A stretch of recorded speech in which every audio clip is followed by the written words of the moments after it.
Hey, what's going on, YouTube? It's the brain of the mainframe here, Nile Scala, with another exciting episode of POPXP. Tonight, we've got the teen sensation Billy Tucci in the house. We've got an extravagant, eloquent man, the true brain, might I add, Mr. J.C. Vaughn in the house. And of course, if you need a prescription on the side, I'm sure he's got a sticky notepad in his back pocket.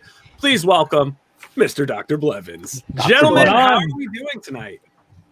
Dude, excellent, Nile. How about you? Doing great. You know why I'm in such good spirits? Tell us. Got a haircut. You did get a haircut. Show off. Show off. Show off. Show off. One might even say you got them all cut. I did. I'm so thrilled that they're open. And I'm thrilled for the night we have, gentlemen. God, dude, I'm so hyped. God, I'm so hyped. Well, that's why everybody's on. It's so funny. We have a full house when we have Walter and Louise Simonson on. By the way, I'm teen sensation Bill Tucci. You are. You'll never age, my friend. Never. Teen sensation to the stage, please. Right, Old Bean. Of course. I believe I've heard that. Yes, of course. And we have the one, the only Mr. J.C. Vaughn, a.k.a. Text, a.k.a. Vice President of Gemstone Publishing. Not Text. Text. Tex from Texas, bro. Texas. What part of Texas you from? Dallas, Fort Worth. The big part. The Dallas-Fort Worth area. Part of Texas. Yes. The big part of Texas. But you know what's bigger than that? Our two guests tonight, gentlemen. Tonight, we have the one and only, the power couple of comics. Blevins, hold on to the seat of your pants, because I'm going to introduce Walter and Louise Simonson. What's up? Woo! I wish I had those popper things. God, dude, that'd be so incredible. Louise, how are you doing tonight? I'm doing very well, thank you. And Mr. Walter Simonson, yourself, how are you doing tonight? So far, so good. All right, it's a great show. We'll see what that's like by the end of the show. We want to thank you two for coming on. You know, we're great fans of your work, and it's just an honor to have you guys on tonight. And we're just so thrilled to talk to you. Thank you for having us. Yes, happy to be here. Will be fun. Yes. So if we could start, because we try to go 45 minutes, we might go to the hour. Sometimes we go even more when people ask questions. But when you're done, you let us know. That, you know. Thanks for coming. There you go. RBT. Wow, that is an Odin level beard. Walt is rocking. Yes. We're getting the consensus. It's my passion statement for the shutdown. That's your COVID-19 beard? That's my COVID-19 beard. That's your COVID-19 beard. Speaking of an interesting topic, Blevins, look at what the Mopsy says here. By the way, Walt has the best signature. It's a fact. Let's discuss your tale of forgery, Blevins. My tale of forgery. Man, when I was in school, sophomore year, I had practiced a whole bunch. I knew that I wanted to do something in the creative field, whether it be writing.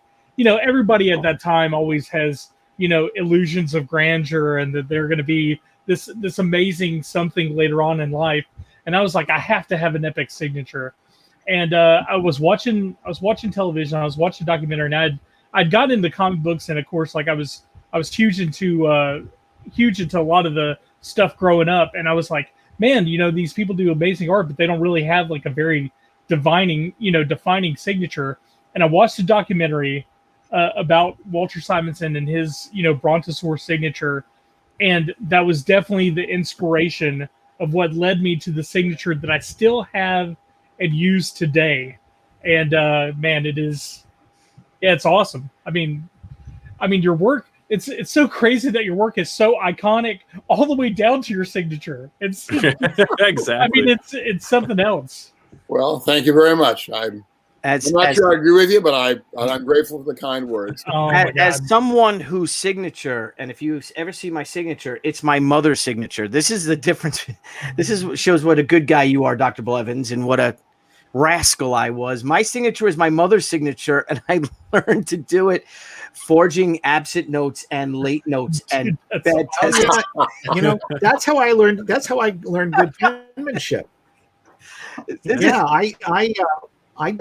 I did notes, excuses for myself for years, and then when I got to high school, I started doing them for other people too. But I demanded examples of their parents' handwriting. Nice. Wow. Boy, what a bunch of. But you were prepping to be a forger, brother. Like, I'm just trying to get a signature. You're like, let's see how many people's signature I can forge. Yeah, and that's just Gandalfian, new adjective. Excellent. You're just Gandalfian. I like that. Walter, if we could speak of the signature, because this, we'll go through some of both of your bodies of work, but maybe a lot of people don't know about that aspect. Now, it's I know you said you developed it between your 11th and 12th grade, maybe your junior and senior year. How did you come about and figure out that you have this glorious long Nordic name, and then I could make this a brontosaur or a potosaur, and we should explore that too. Talk about the difference. I've drawn since I was younger than I can remember. My mom told me I drew a little when I was 2.5 or so, but then I quit drawing, and my mom was very disappointed. You want your kids to be geniuses, and so she but she was not a stage mother. She didn't put paper back in my hand and say, start drawing again. She just kind of let it go. But then when I was 4 years old, again, really too young to remember, I had mono. And this is in the days when we didn't have a television. We didn't, no video games, no any of that stuff. Most of the stuff we would have now, we didn't have back then. And the stuff I did have that was for activities like a pedal push fire engine and things of that sort, I was too sick to use. Excuse me. So my mom, we had a little desk that would go over your bed when you're lying in bed and sitting up on a pillow. It would go over you right in the front, over your lap, with legs on it, so it was stable. And she brought me a bunch of paper and pencils, and so I started drawing again. I never really quit after that.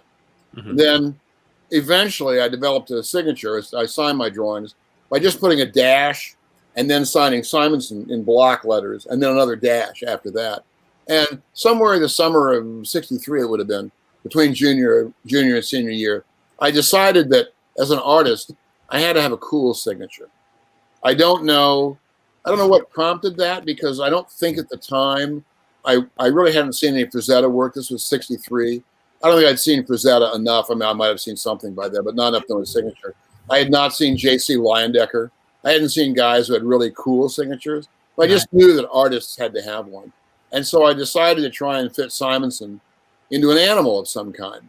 I have no idea why.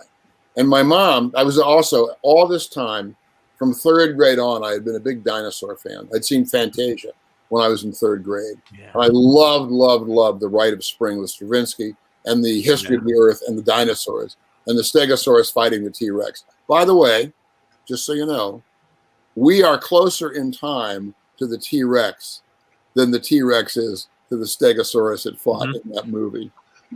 We are a T-Rex is a Cretaceous, right? Yeah, very late Cretaceous, so 65 million years ago or so. Stegosaurus, I couldn't give you the date, but I knew it once, and it's farther away from the T-Rex than we are on the other side. But I love the dinosaurs. I decided I wanted to study dinosaurs. I tried to be, I went to college as a geology major. I wanted to be a paleontologist and study vertebrate paleontology and dinosaurs. And so in the 11th grade, in the summer when I started making animals, my mom said, well, why not try a dinosaur? And my first thought was schmuck. Although at the time I wouldn't have known the word schmuck. I got that from living in New York. But it was the same deal. And so I drew out several different dinosaurs. And it turned out that Simonson wasn't a bad fit in what was then called a brontosaurus. And so it's become more elaborate over the years. And the very early ones, I have a few early drawings from June of '63, it would be, I think is my earliest. The O is very small. I'm a smaller in proportion, and the animal in proportion is about the proportion of an actual brontosaurus, although the tail was dragging on the ground. The tail still drags on the ground. I'm not changing it. But the O it's gotten more stylish. The O has gotten bigger. It hasn't changed a lot in a long time now. It got fixed eventually. But that's really where it came from. And I just, that way, even though eventually I abandoned, I graduated in geology. And at the end of my senior year, decided not to go on in paleo. And I took a year off. That was right in the middle of Vietnam, '68. So I expected to be drafted. I didn't make any plans with my life beyond college. When I decided not to go to graduate school, that was the end of any deferments I might have gotten. And then I was drafted, and I failed my physical, which I will say wasn't the worst day of my life. Thank God for that. I mean, that's just, that's really because I'm legally blind. I'm very nearsighted, extremely nearsighted. And I am probably not the guy you want to hand a loaded rifle to and drop it in the middle of the jungle. So suddenly, I hadn't made any plans really. And I had, my future was in front of me again. I decided paleo wasn't going to be it, but I had always drawn pictures. Now, my dad was a scientist. My younger brother became a geologist. So nobody in the family, nobody knew anything about freelancing or art as a career. But they were very supportive. My folks were very supportive. And so I took a year off. I lived back home again. As I tell people before, I'm sure my parents were thrilled to have me living, their 21-year-old son living in the home. But I worked in a local bookstore. Eventually applied to art school because I didn't know what else to do. I applied to art schools. I got into the Rhode Island School of Design. So I went to RISD. I was treated as a transfer student. Spent 3 years there, undergraduate again. Graduated with a second bachelor's degree. But while I was there, when I was in my first college, I had discovered Marvel Comics. That was like 63, 64, 65. They were just hitting their stride. Stan and Jack were doing fabulous work. Ditko, all those guys doing great work. And I loved them. I just started buying all the comics. At that time, you could do it on a college student's livelihood, 60 cents, 35 cents a comic, whatever they were. And by the time I got to RISD, I wasn't reading as many comics, but I got interested in drawing them and telling stories and trying to work that out. So I ended up, when I had my signature, even before I got interested in comics, that way I was able to put a dinosaur into every drawing I did, no matter what the drawing was a picture of. So it worked out very well for me. Now, Walter, if I may ask, as an artist and you're an art student, you start getting into comics and this amazing world is opened up to you, the Silver Age, Marvel, the original 11, right? I guess, right, they were? All being the original level 8 titles it was in 63? Yeah, eight or nine. There weren't a lot of titles back then. Yeah. As an artist, now, did you want, I want to do, this is something I want to do? Or did you want to be more illustration, more of a traditional illustrator? And if so, did that art intimidate you at all? Did you feel like, oh, I can do this? Oh, you're like, oh boy, I don't know if I can do this. Well, I still don't think I could do comics very well. So illustration, it wasn't a big jump from not thinking I could do illustration to not thinking I could do comics. But I will say at school, when I got interested in comics, I was an illustration major. I did illustration. I had a project. We had a project where there was a quote in illustration. The junior illustrating professor, Thomas Seguras, who became a very good friend, died a few years ago, very close friend. He was the illustration teacher for juniors, and he was the head of the department of illustration. And he gave out weekly assignments for illustration. One of the assignments, maybe 2 weeks, there was a quote from Buckminster Fuller. I do not remember the quote, but something about saving the earth or not throwing away the earth or whatever, that kind of stuff. And we were on to illustrate it. And I learned a valuable lesson. I didn't get a great grade, but it's one of the, I can't remember the other lesson. There was one other one I got there. I thought of once. I went, oh, that was it too. It was a key moment for me. I drew my picture, whatever it was, and I had kind of an earth, and I built out of toothpicks a Buckminster Fuller, a buckyball over top of it, like a half a Buckminster Fuller sphere, whatever those are called. Geodesic dome. Geodesic dome. That's right. And I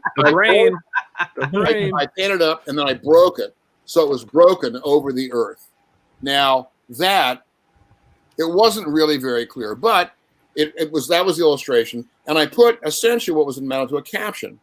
RISD had a big emphasis at that time on calligraphy and on learning chancery script, things like that. And I got pretty good at lettering. And so I had the chancery script in which I wrote down the side of the drawing, the quote from Buckminster Fuller. So you had the quote and the broken geodesic dome and the earth. And the critique on it was essentially that as an illustrator, my job was to create an image that would carry the message without words. So the words really were, they weren't forbidden, but they didn't answer the assignment in a way, which I had not really understood. One of my friends did a really beautiful painting of just, a metal garbage can with the lid sitting behind it and the map of the earth around the outside of the garbage can. So you completely got the idea of the earth as a garbage can, the way it was being treated in this one His name was John. Forgotten his last name, but it was brilliant. Fantastic idea. It was so simple, but it was the entire idea. And so I learned that from that illustration. I learned that I liked the combination of words and pictures. Now, in that same course, 2 semesters, we had to do an overarching 2-semester project of some kind. I won't do the whole story, but the short version is I began doing a comic called The Star Slammers. That was a pulp science fiction comic about mercenaries in space. There it is. And Tom was totally good to have me do it. Nobody at RISD was teaching comics. Nobody had any idea about that stuff. I mean, Tom actually knew a little about it because when he got out of RISD himself 20, 30 years earlier, he had talked to Al Cap. Al Cap had talked to him about coming to work for him as an assistant. And he debated about it, but he eventually decided that if he went to work for Al Cap, the best he could be would be a second Al Cap. Like he would not be able to, he wouldn't move on beyond that. Whereas if he did his own work, he could maybe become a really good Tom Segura's. And he was a very good illustrator. He was an illustrator and a painter, all media, oils, gouache, tempera, and watercolor, quite good. And it worked out very well for him. And then he taught many years at RISD. So he was very supportive, understood that aspect of comics, or that comics at least existed. And I did the Star Slammers for him for a year, and that got me through about half the story. My senior year, I had a teacher, Edgar Blakeney. Edgar was an illustrator, wasn't doing much work anymore, and he liked alcohol probably a little too much. Although when I was that young, right over my head, I had no idea what that was about. But he was a good guy to talk to. I had the last session on Friday afternoon. We just shoot the breeze. He'd tell me stories about his time in New York as an illustrator. I'd show him pages of the Star Slammers. So the Star Slammers became a 2-year project that I did over 2 of my years, my junior and senior year at RISD. That became my portfolio when I came to New York. The early work in that book, about 50 pages or so, is pretty good fan work. The later few chapters are marginally professional. And that's what got me working comics. So the 2 college careers I had, I learned to read comics. And I read them as a kid, obviously. But I learned to read comics that were coming out in the 60s, thanks to Marvel, and thanks to my time spent in Augie's tobacco shop, waiting for the new comics to come in. And then I learned how to do them when I was at RISD. So my schooling, although it didn't have a lot to do with what I was really there for, and although RISD maybe some, ended up giving me a direction. When I went to RISD, I did not go there with the idea that I'm going to do comic books. I had never really thought about it. I really hadn't thought about becoming an illustrator of any kind. I just thought, well, I don't know what else to do. I draw. Maybe something will come up. And the way it worked out, something did come up. And we got a great super chat here. It says, from Just a Kid from Brooklyn. Hey, all. I was a student of Walt at the School of Visual Arts in 1996. Walt and Louise are not only the most talented gods in the pantheon of comics, but the nicest, kindest, classiest people I've ever met. All the best. Amen, brother. Amen. So Weezy, when you graduated from School of Visual Arts in 1996, fresh out of college, how did you find your way into working in comics? I unfortunately never made it into the School of Visual Arts. I did take a couple of classes in the Art Students League, though, which was fun. Well, okay, it's 1996. You're fresh out of school, bright-eyed. The whole world ahead of you, and bright-eyed, bushy-tailed. I think you may be reading somebody else's biography. Yeah. 1996. How dare you? But you know how you got into it. It's a good question. All fun aside, Louise, how did you get started? Yeah. That was a good question. I got started because a friend. I had read the Warren books. I'd read comics. Not as a fan, not as a fanatic. Loved the Warren books because I loved Archie and I loved Archie's writing. And I was working in New York for a magazine publisher doing advertising promotion. Let me sneak in one. We're sneaking around. For those of you who don't know, because it's been a long time, the Archie she's referring to is Archie Goodwin. Yeah. It was one of the best editors and writers comics ever had. Not Archie Comics. Yeah. Okay. If it weren't for the comics, which were great too. or Archie Goodwin. All right, Trigger.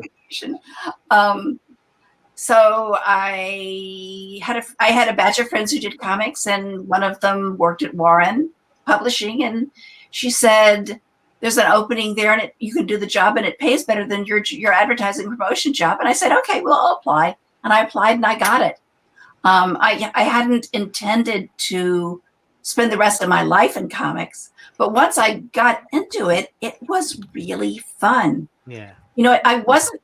They hired me for the production department, and I was barely adequate at production, but it turned out I was actually really good at doing things like writing advertising copy and letters pages and stuff like that. It was a very small company, and they wanted anybody who just volunteers to do anything. And I loved doing that kind of stuff. I can do that. I can do that. I can do that. So, you know, they eventually in a couple of weeks, actually, probably to get me out of production, they created an assistant editor position for me, and I moved over into editorial, and I just loved it. I loved everything about making comics. You know, I love the stories, I love the art, I love the people. So, you know, it was just a fun place to be. And, you know, anybody who'd had that experience probably would have also wanted to be there forever. Yeah. Legendary power couple. Yeah, Legendary. It was such a great time because so much was being invented and so much new things were being tried. You know, it's just that's when I was a kid and Jeff was a kid, and I mean Dr. Blevins and Nile a little younger than us, but those were the books that we started reading around that time, and it was just right, Jeff. I mean, man. Yeah, I think one of the things that you can sense in the 70s, building to what happened creatively with Marvel in the 80s, that there's a real sense of trying new things, telling bold stories. Archie Goodwin, a big practitioner of that. They were very literate and yet still fully comic book stories. Absolutely. And really taking advantage of the medium. No, that was the time, really, the 70s and into the 80s, up until the late 80s, where when you were a freelancer doing comics, and it was true for writers and artists, there was an enormous amount of freedom, creative freedom. I mean, it was still like a bubble for mainstream comics, but creativity was really bottom up. I've said that elsewhere. And you were given a book. Like I was given Thor by Mark Grunwald at Marvel in '83, and I was told I really had carte blanche. The book wasn't doing very well at the time. That was also an advantage. And so I was just told you can do whatever you want with it. If you want to kill the character off and start fresh, that's great. If you want to do something else, whatever you want. Mark was just trying to persuade me that I really did have a completely open field in front of me. And that was really, there were a lot of comics like that back in the 70s. I mean, the thing about that was comic book companies were much smaller than they are. Well, now I'm not so sure because now it's a lot of stuff's outsourced. But they were very small. You had to live in New York to do them just about. If you were an old pro, you could live somewhere else and mail your stuff in. But anybody new pretty much had to live in New York because no Federal Express, no faxes, no overnight delivery. So that when you finished your pages, you went into the office and delivered them. Right. And that meant you got to know all the editors. You got to know a lot of the freelancers. I mean, Louise and I know, all the folks in our generation in comics, and a few generations behind us, and a couple of generations in front, before it really began to split up, before you could actually work from home, scan your stuff, or send it in by FedEx. We lived north of New York City, and when we moved here, we would go to FedEx with Louise writing before there's the fax machines, and I'm drawing and doing some writing. FedEx is about 20 minutes away, and it closed at 8 o'clock, and we could leave with our fresh pages. The ink would still be wet, and we could hop in the car at 7:42 and get there just before the doors closed. You were desperate if you got behind a slow car. That was big trouble. But mainly, we must have gone to FedEx, I would guess, on an average of more than 5 times a week. It wasn't 6 times a week. I'm sure of that. But we were there because you sent scripts in the same way before faxes. So it was really, but before that, when you couldn't do that, you had to be in the city. You had to travel there. And we all lived in the city. Everybody, all the guys and women that I knew that worked in comics, it wasn't all in Manhattan. But, although that was kind of the goal of most people. But you would go into the offices. Also, Neil Adams, Dick Giordano had a studio. Upstart, that's my studio. Continuity Associates, maybe Continuity Inc. Continuity Inc. And that was more or less between Marble and DC. Back in those days, it was on East 48th Street, just off Fifth Avenue. And so it was kind of the club where we all congregated. You delivered your pages and went down to Continuity. And Neil hung out. He rented out some space. Guys like Alex J., who was a brilliant letterer and graphic designer, Terry Austin, Bob Wyachek, a number of us, Mike Hinge, who was not in comics but was an illustrator. A lot of those guys rented space. Jack Abel rented space from Neil and Dick. So it was really a clubhouse where you could go and gather, see the work that was being done there, which was, of course, generally pretty inspiring. And at the same time, talk to your compadres, make friends, go out to dinner afterwards, go out and see a movie. Comics was very much, I don't know about now. You guys are younger than me. I don't know if you can speak to this, but it was very much a social set as well as being an industry. It wasn't so large that you couldn't really know everybody. And I met absolutely true.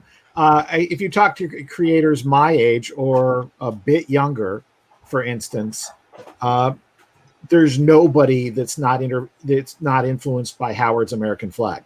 Right. You know, it's very social. Like, did you see this? When Frank came on Daredevil, yeah, I was working at Lone Star then, and we stopped what we were doing and said, "This is the guy they were talking about." Yep. That kind of stuff. Yeah. I have a question for Louise. Flipping this artistic explosion around from the editor's perspective. Okay. Okay, this is an unfair question, number one. Okay. Who were the best artists to work with in that period that got what you were saying editorially, or that you could just pull back from You and mean let it run? in the 80s when I was an editor? Yeah. Oh, golly. And if the answer isn't me, there's going to be big trouble. Oh, Walter was perfect. Yeah, I mean, let's talk New Mutants, shall we? Your fingers are crossed behind your back. You know, actually, I guess I worked with Brett Blevins was great.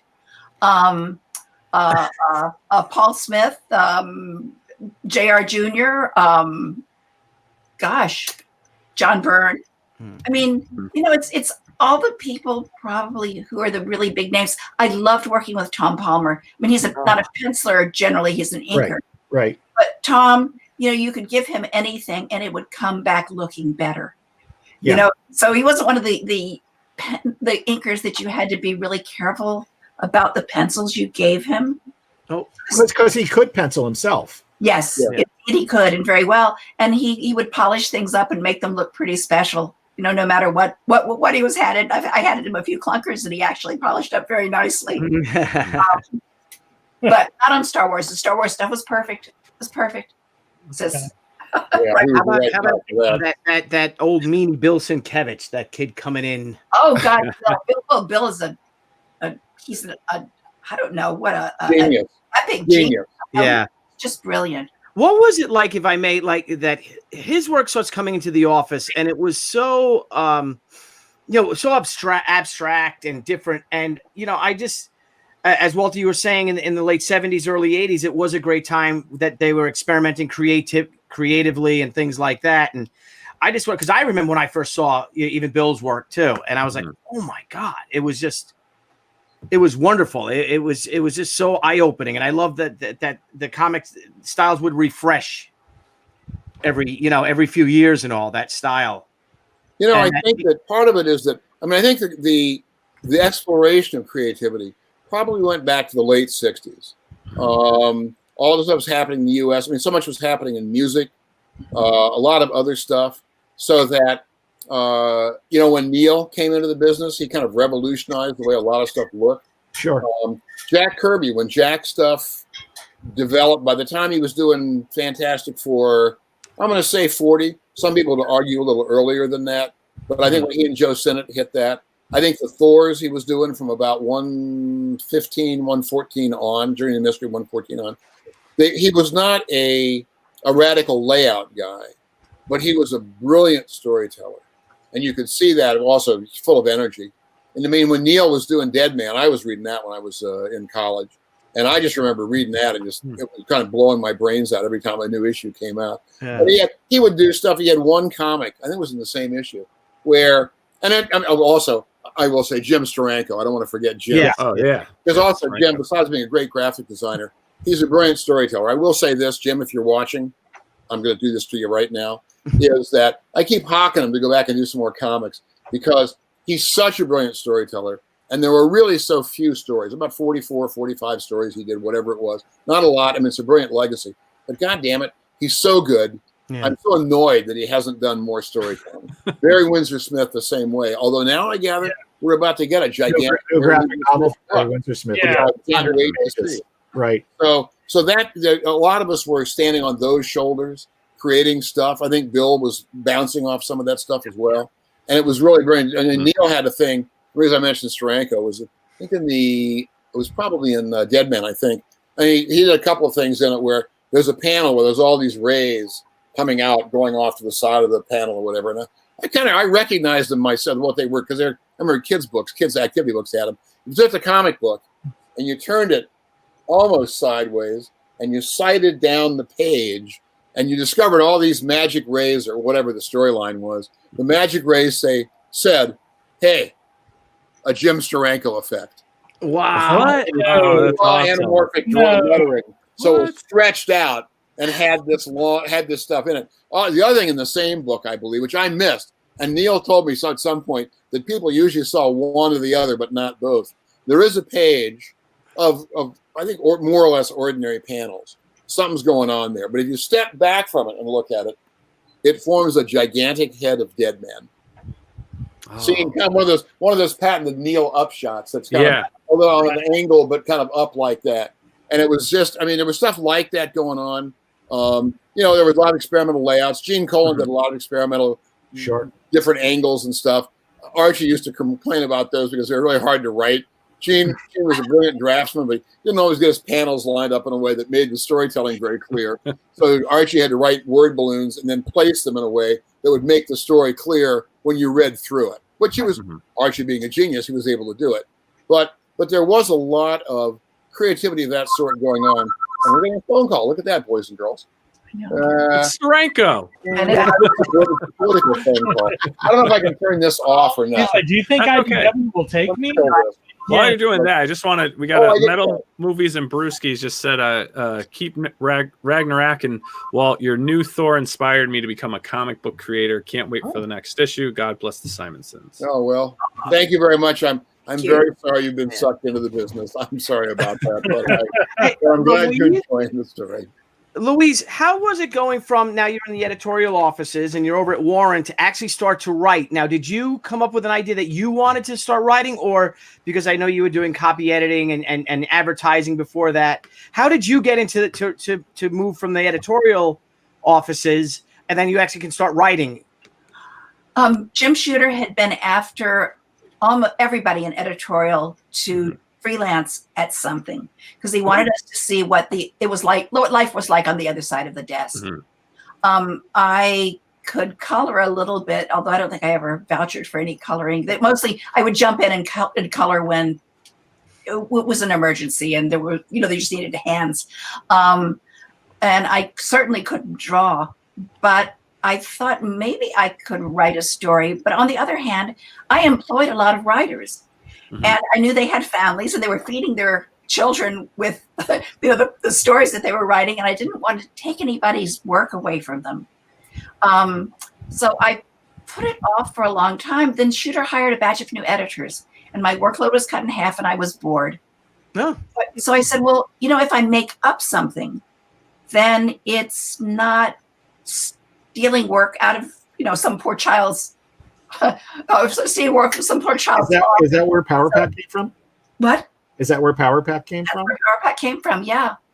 I thought, I went to Shooter and I said, well, I have this weird idea for 4 little kids who are superheroes. And he sort of looked at me and rolled his eyes and said, well, go on and write it up. I'll look at it. Maybe the miniseries out of it. So much encouragement. I know, seriously. If I ever written anything, no. So I wrote a a précis for the first 4 issues, because I was going to be a miniseries, right? Beginning, middle, and end. And a complete first issue. And then June Brickman walked into my office, and I didn't have any work to give her. I mean, she's another person that I always got it as far as I was concerned. I keep thinking of artists. Since you asked that question, I keep thinking of all the people. It's your fault, Jacques. Anyway, so my job here is done. June said, I asked her if she could draw kids, and she said, yeah, she could draw kids. And I said, so I gave her all the material that I was going to give Shooter. And I said, so, there are these 4 kids, if you draw them, and if I like what you do, then I'll propose us as a team. So, she came in with these wonderful little drawings of the Power Pack kids, and in which they all became very much more themselves. Their personalities just, she could really do personality, especially, and she was really good at kids. So I, made Xeroxes of her pages or her illustrations, drawings, and designs, and I put them in with my treatment, such as it was, and I gave it Shooter. And a couple of days later, he came back and he said, "This is great. I have read Hollywood treatments that are worse than this," which is, I guess, okay. You now have a series, a monthly series, and the first issue is due in 2 months, and and your first issue is double size. Mm-hmm. Oh my God! Oh, nice. I don't think June had ever drawn a comic. Maybe she'd drawn one by that time. Maybe it was Alpha Flight. I had never written anything long like that. I mean, I wrote a couple of short stories for Warren, but that was just a long time ago. So, yeah. So, how did she react when you told her? I got some good news and I got some bad news. I think she was both pleased and horrified. Yeah. I mean, it's a lot of work doing comics. Yeah. And it's particularly a lot of work if you're doing a group book. Mm-hmm. Oh, and yeah. Having to also design everything. Luckily, we had a really good editor, Carl Potts, who was also good at designing things, so he helped a lot with that.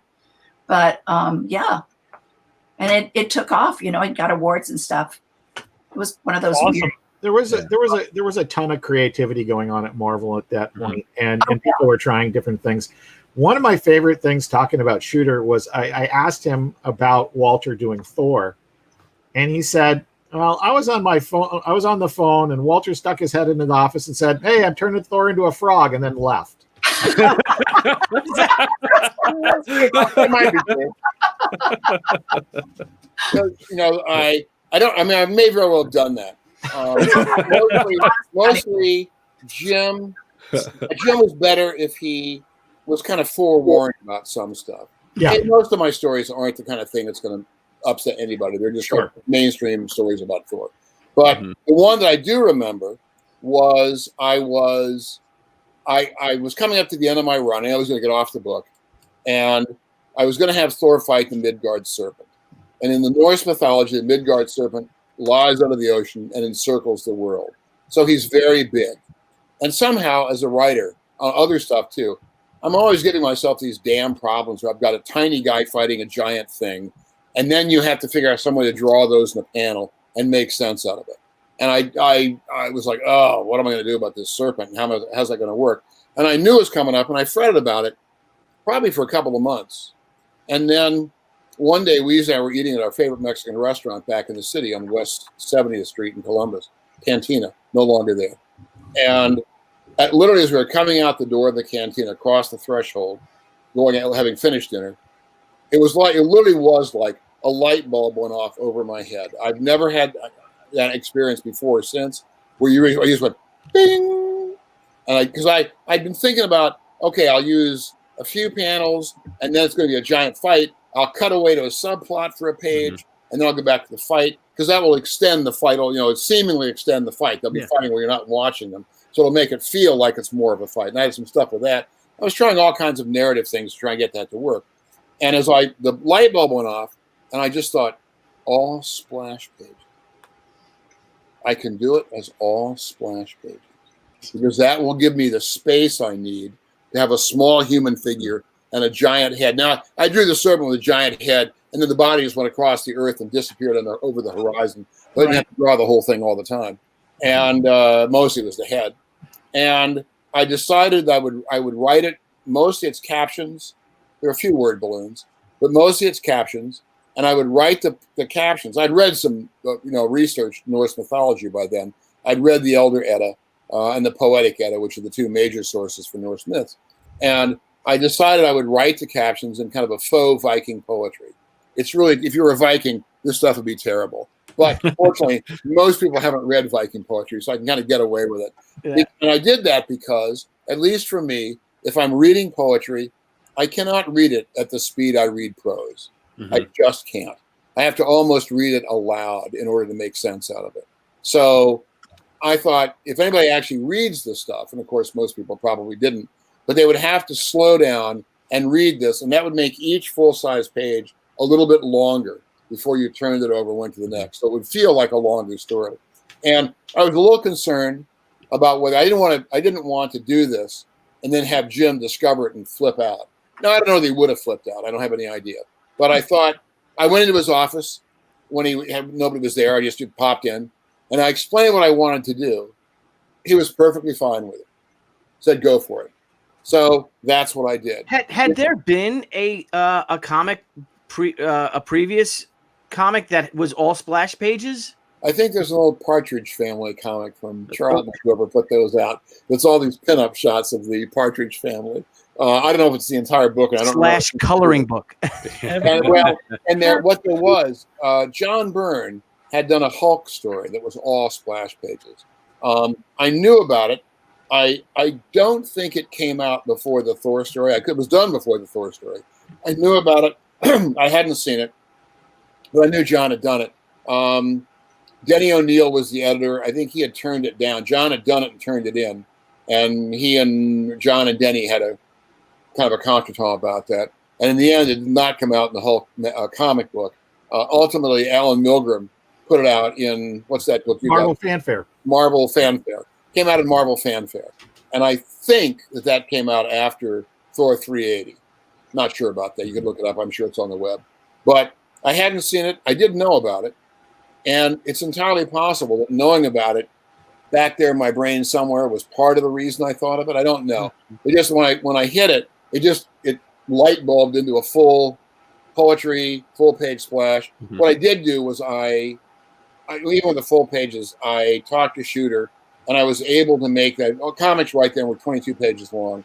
I was able to make it 24 pages, which was really unusual. 23 they would kind of go for occasionally because you could drop a letter column and run 23.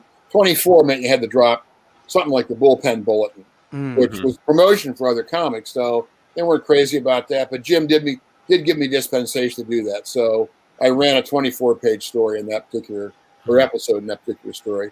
And I thought it worked out pretty well. And that's one where Sal Buscema was the penciler in the book by that time. And I talked to him. He was a good friend. He did really wonderful work on Thor. Yeah. I really wanted to draw that book myself. And the problem with that was I'd be taking money out of Sal's pocket. So I talked to Sal about it, and I said, look, I would love to do this. And what I suggested, he's a very kind guy, very sweet man, and just a great creator, great storyteller. And I proposed that I do layouts that I get credited for layouts. I would do tight pencils. He could ink them, but I would take credit for layouts. He could take credit for finishes. And what that meant was I would get $20 a page less for finishes than my pencil rate, and he would get $20 more a page for finishing layouts. And that would give him a little of the money I was stealing from him by drawing the issue. And that's the way we did it. That's the way it worked out. They were reallocating, not stealing. That's best we reallocated. It wasn't a lot of money, but it was something. And then we had Cryptic Comics sent in a super chat. Walter, what advice would you give for writing and creating a world based in Norse mythology? Also, any suggestions for Norse research material? Well, I have no advice, because if I give you advice, you'll create a book and compete with me, and I'll become Thor, and you'll use all my ideas. So what you do is you do what I did, and I don't have any answers for that really, except that if you want to write a book based on Norse mythology, I don't think you can do better than to go read the mythology. There are a million books out there. There are a lot more now than there were when I was doing Thor, which is almost 40 years ago now. The two books I would recommend, and there are a number of translations, and there are some free translations on the web because they've been translated for years, which means some of the translations go back and are copyright free. So Gutenberg, Project Gutenberg has them. One is called the Poetic or the Elder Edda, EDDA, and one is called the Prose or the Prose Edda, the Younger Edda. So the Younger Edda is prose, obviously the Poetic Edda is poetry. Half of the Elder Edda is Norse myths. The other half is about Viking heroes and all sorts of other stuff, the legends rather than the myths. Most of our information from those stories comes from that. But there are a lot of people who've written books about Norse myths who are happy to interpolate stuff and add a lot of stuff, which can be very useful occasionally. So in the old days, the book I would have recommended was by an author named Kevin Crossley Holland, hyphenated word, just called The Norse Myths. And that was maybe the best contemporary retelling of the Norse myths I read. There aren't a lot of myths. We don't have a lot of that material. There are a lot of references to stories in there sometimes. We don't have the story. We just have this allusion to it that then disappears, and we don't have the story. But the Norse myths, like Crossley Holland, is quite good. Has a lot of notes in the back. It's not scholarly drudgery, but they tell other versions in some cases. They explain some of the ways the myths were treated after Christianity came into the Northlands. And so that book I highly recommend. I will say I have not read, Neil Gaiman has a new book out, relatively new, just called not Norse mythology. Is that the name? I think it's Norse mythology. Norse mythology. I haven't read it. I like Neil. I don't read much of his work because I can tell that we're mining a lot of the same stuff. Yeah. Neil has mined it way more successfully than I have. But I don't want to be doing any stories and then read a Neil Gaiman story and say, well, crap, Neil already did this. Yeah. Or he did something close. Now I can't do my story. So I've stayed away. Now I'm told, Lucy read it.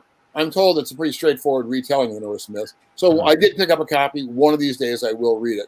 But the Crossley Holland book for books from like 30, 40 years ago is quite good. I would imagine Neil's is good without having read it. And there was another book, Gods and Heroes of Viking Mythology. Sorry, it's up on the high shelf. I have it here in the studio. By a guy named Brian Branston. It's a young adult book. It's about so big. It's a little, my other hand, there it is. It's really for 12, 13, 14-year-olds. But again, a good retelling of the stories. And it is beautifully illustrated by an artist named Gino Caselli. I hope I have that name right. And in illustrating it, he used all Viking reference. So when Odin is dressed up in his outfit, it is a Viking outfit. So they don't have helmets with horns. A lot of the stuff that you see in, as kind of tropes for Vikings that aren't really true are in there. And I will say, when I began doing the book in '83, at that time, Roy had taken away one of Odin's eyes, as it is in the mythology. In the early work that Stan and Jack did and all the guys that came afterwards, Odin had two eyes. Right. I didn't really care. I wasn't there to try and make this into the Norse myths. But Roy zoomed through. He knew some of that stuff before I did well, and he gave Odin the one eye. But from then on, he was drawn with like a metal eye patch. It was that kind of Norse myth come technology type stuff. So he had a metal eye patch that kind of attached to his helmet. And I drew that for an issue or two, issue and a half maybe. And then I came across Brian Branston's book and Caselli's illustrations. And Caselli drew Odin. When he drew Odin, he had an empty eye socket. Nice. Yeah. None of this crap with, an eye patch decorating, making the premises smell sweet. It was like, here's my empty eye socket. That was the price of knowledge. And I thought, okay. And so from that point, I didn't explain it. Suddenly, Odin had no eye patch anymore, just had an empty socket. So that was a good book. It was a good book for me. Again, it's a nicely written book that really covers the principal Norse myths. As I said, there are a million books out there. I have a large library upstairs. I am not going to carry my computer up and show you guys. But I probably have 6 feet of books of Norse myths, some more accurate than others. Some go back to the late 1800s. But and some of them are much more elaborate. Some of them have some hysterical illustrations of the Norse gods, but dressed up in kind of this classical Greek type of look with giant horned helmets, but togas and, or Greek chitons or whatever they're called. They have a very Mediterranean god feel to them, because who knew the Norse myths back in those days, at least for illustrations. I've got a question for both of you. When you were at Marvel in the 80s and trade paperbacks were starting to happen. They weren't coming out like crazy, but of course the Wolverine one sort of really went crazy. Did you guys foresee what was going to happen, that we were going to end up with these big book collections? Like, for instance, oh God, no, not like that. That's a brick. That is a brick. It's bigger than a phone book. If people, I think the mob uses up the side of people's feet when they toss them over they can't find enough cement. No, we had no idea. Like, no, that was only beginning to happen. Even a little later than that, I would have said late 80s. I mean, there were those Stan Lee collections that came out earlier, but not a lot, and it was mostly Stan stuff. Yeah, the Fireside books. So, it never occurred to me that was going to happen. We thought the comics would come out and then disappear. And what did you think when we did get to this stage and you got that book? What did you think? Well, the good part about it, I had a chance to go back and correct all the typos. You did. And correct. So there was a military guy who on one page was a colonel, on the next page he was a major, or vice. I don't know how that happened. I thought, I went, what? Really? This is how it came out? That's the way it is in the floppies. And so we had a chance to go back. Steve Olaf actually recolored that book for him. Nice. Did a nice job with it. It was remastered. I rescanned all the artwork. I have most of my stuff, not all of it, most of it. Sal Buscema saved the 5 jobs he liked the best, which honestly are the 5 jobs I like the best of Sal's, which is the Balder miniseries and 55, where Balder meets his great-grandfather without realizing, which was the first job that Sal did, which was brilliant. So Sal, he was going to get him scanned. He said, I'll just mail them to you, can scan them. You can't imagine how nervous I was waiting for that package to show up before it arrived safe and sound. And then I was nervous when I sent it back to Sal. But we scanned everything we could, and then it was all recolored. And I have to say, generally, I'm really happy with the recolor. I proved everything. Looking back now, there's some stuff just because of the bright paper or the satin finish paper. I might go back and maybe bring some stuff down a little, but not much. I mean, I see people on the web, it seems evenly divided, people bitching about, why couldn't they use the original color? And then people going, I like this color. And so you can't please everybody. I I'm happy with the coloring. And we were able to correct some mistakes as well. So we did a lot of work in that book to make it as good a collection as we could in the time we had. Yeah, JC's book is pretty cute. I mean, but I got this one. Wow. That probably has all the typos. What's up? Look at You got that. the typo book. Look at that. Who's I take it that's not a real signature. Art directors not to cut off the tail of my signature. I've had a couple of guys do that because they want to center the O. Yeah, Cut the tail off to make it symmetrical. It's like, no, I'm sorry. That's the S. That's not my signature. Yeah, that's not a real signature right there. That's just a facsimile. No, that's I drew the original. You drew it super big. I did draw it. I think that's probably bigger than the one I drew. This is the book I messaged you through Facebook and asked if I could send you to get signed. But they did this awesome acetate. Yeah. I don't know if you saw this or not, where they did this acetate cover to it. It didn't quite register, but it's still very cool. In fact, that's how I did the original cover. That's how I did it. I drew the original cover, and then I did an overlay with tracing paper. I think vellum, good quality vellum.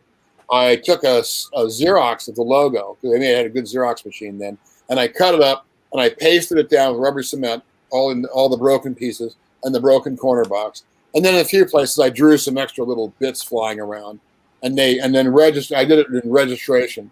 So, but over the years when I got the artwork back, that sheet wasn't with it, and over the years I'd forgotten exactly how I had done it. Did they get those? Or whatever. What's that? Did they get those scans from you, or did they actually scan originals that you had, or How did I they make it? I have the original, so I scanned them all. It's crazy. Anyway, a few years ago, Mike Carlin got a hold of me. Mike was the assistant for Mark Grummel back in those days. And he told me, we were out in California, went up to the Mignolas up in Los Angeles, and we had dinner with them, and Mike and Janice came over. And Mike brought a large manila envelope and handed it to me, and I opened it up, and it was that tracing paper. Wow. He had taken That's it. amazing. Back in those days, what the heck? So I got the tracing paper. So that's why we were able to scan it so they could put it in that book. What I'm never going to forget about that period was you guys were at Lone Star for X-Men Teen Titans. We were. And you were both just really cool. Like everybody else has the same damn story that you're like, I was a young guy, I just wanted to break into comics, and the Simonsons were nice to me. And it's the same story. I'm just like, I'll tell you a secret about that signing. But I want to tell you this one thing. Okay. You have with you the ad for What Have They Done to the Mighty Thor? Oh, did I? Would run, I think, the next month, which was the month before it actually happened. Oh, that's right. 336. That's right. And I was like, what the heck is this? And so I was hooked before anybody else was hooked, I thought. Yeah, it was great. So what's the story about Lone Star? Well, the story was Frank Miller had been down there a little earlier, a few months, maybe whatever. 168. Signing whatever it was. And when Frank left, when he signed stuff, it was Frank Miller. And after signing 1,000 of those books or whatever he signed for the crew, he by the time he was done, it was FM, like that, and then became just FM. And Buddy, who was I guess the owner of the Lone Star, Buddy Saunders, he was a little cranky about that. Oh, really? Oh. Now, my feeling is, if the artist's DNA is on it, who gives a damn what the signature looks like? Yeah. But he was kind of crabby about it. So when we were down there, it was me, Chris Claremont, me, and Terry Austin. Right. So the writer, penciler, inker. Wow. And they had a whole setup. It was really clever. We had 3,000 or 5,000 books. I've forgotten. Something like a lot of books. We did it in the day, starting at the beginning. And what they would do is they would have the three of us were lined up: Chris, then me, then Terry, and somebody at this end had a large cardboard sheet, and they would lay out probably 2 rows of 10 to 12 issues of the X-Men Teen Titans open to the splash page. There's a little room in the bottom of the splash, the lower left, where you could put your signatures. And then they would slide it to Chris, and Chris would go zip, zip, zip, zip, zip, zip, zip, zip, zip, zip, and then slide it to me, and I would go zip, zip, zip, zip, zip, zip, zip, and I would slide it to Terry. He would go zip, zip, zip, zip, and he would slide it to some guy next to him, who would then put the books back together, pack them and pack them back in a box. And while we were doing all that, the guy at the other end was laying out the next batch on a cardboard sheet. And so we just did it sheet after sheet after sheet after sheet until we had done 3,000 or whatever. Oh, wow. But Buddy had let us know that he wanted good signatures. He did. Good signatures. Or whatever. I don't know I do not remember his exact words. And I was going to sign my dinosaur. But I decided right then I was not going to do it and have Buddy explain to me what my dinosaur should look like. Oh. I wasn't doing that. So I just signed those books. That literally is why the other guys in the back at Lone Star were jealous of me when you signed this with the dinosaur. Oh, well, that is why this was signed that day. That's why I did not sign the dinosaur in those books. I did not want somebody else explaining to me how I should be signing stuff. The Frank Miller signing was Daredevil 168, and when my friend Weldon, who worked there with me and now works at Heritage Auctions, asked Frank to draw Wolverine, he had to get reference. Wow, really? And Weldon made the mistake. This is like my favorite convention sketch story. Weldon forgot to get him to date it. Oh, it's literally the first time Frank drew Wolverine, and 30 years later, Frank authenticated it. Wow. And I had done an Overstreet article about "Don't let this happen to you." Oh, that's funny. That's funny. And I have a question, a history question. So like when you were reading comic books, I think this was, when you said you were in college and you were taking a look at all these the Marvel books at the time. I assume that was when you were doing geology at Amherst. Like you were just I guess enthralled with everything that was Marvel, and you really wanted the idea of going into Marvel. Was there any thought at all to go check out DC or try to move over into the DC realm, or were you just Marvel or bust at the beginning? Well, I mean, in the beginning, when I just read them as a fan in college, my sophomore, junior, and senior years, I had no idea about getting into comics as a professional. Never crossed my mind. I was going into geology and paleo, and It was not until the end of my senior year where I made the decision about 2 months before graduation. I was not going to be doing that. I had already applied to grad schools, hadn't heard back from them yet. I decided, nope, not doing that. Mm-hmm. I had a night. I set up my door. I had 5 roommates. They were all asleep. A couple of them I could have wakened up to talk to, but it didn't seem fair to them. And I sat in we had a social at the dorm. There was a large living room and then a hallway off of it, and then 4 rooms off there, 2 behind the living room as well, and a common bathroom. And I sat in the darkened living room, looking out over the quad, thinking about the implications of not going to grad school and not going on in paleo, because since 3rd grade, that was my goal. And by the time I finally went to bed at 5 in the morning, or whenever it was, I was pretty tired the next day for class. I had decided I was not going to go on to grad school. So I ended up, I didn't suddenly say, oh, wow, it's comics for me. Right. Yeah. When I applied to RISD and my first year there, I mean, what I had done when I was at Amherst, I had drawn little bits of continuity. First thing I ever drew, if you go to my Facebook page, you'll find it in my old stuff. I didn't put all 4 pages up. They're really, pretty bad Ditko swipes. I did 4 pages of Doctor Strange. Mm-hmm. My sophomore year. They're inked with Pentels because that's all I had back then. They didn't have a lot of felt tips. And they're drawn same size because I didn't know comic book pages were drawn large anyway, just as well. I wrote them, lettered them. The last Ditko story in Doctor Strange was Doctor Strange's confrontation with the Dread Dormammu and Eternity. And when I read it, at the time I was disappointed because it happened very quickly. I mean, they're only half a comic, it's 12 pages. How much is going to be in 12 pages? The answer is not much. There were some brilliant graphics, but I felt it was too fast. The fight was over too quickly. So I decided to write my own version. So from one part of the story where Dormammu says something to the effect of, in truth, it is not Doctor Strange, I must humble. It is eternity. And they show his finger and he's pointing eternity, and then stuff goes on from there. So I started from that point, and I got about 4 pages drawn. It is the worst Stan Lee dialogue you're ever going to make. Stan Lee look like Shakespeare. That's what it is the worst dialogue you have ever read. But it's all lettered in there, and the balloons get longer and longer as the guy talks and talks and talks. But those are the first serious continuity pages I ever did. And then after that, I did a few pages of Iron Man fighting Titanium Man, who was a villain, my favorite Iron Man villain. And then I was also reading some DC comics. Most of them didn't last very long. Loved Enemy Ace. Loved Batlash. So I drew about 7 or 8. I drew about 7 or 8 pages of an Enemy Ace story, just invented one. I'd kind of quit writing balloons by that time. I didn't see myself as a writer. I just did it in continuity and order, so you could see the choreography really.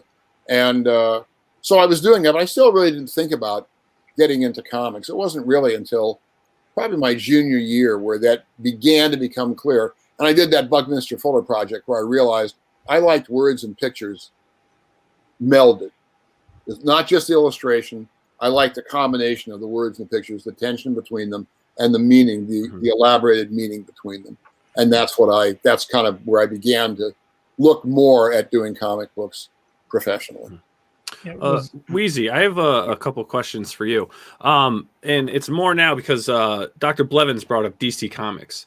And as a huge Superman fan, I know you've worked kind of at that pivotal moment of, the death of Superman, the rebirth, the stuff like that. But one thing you were involved in was the creation of one of my favorite characters from that, which was Steel.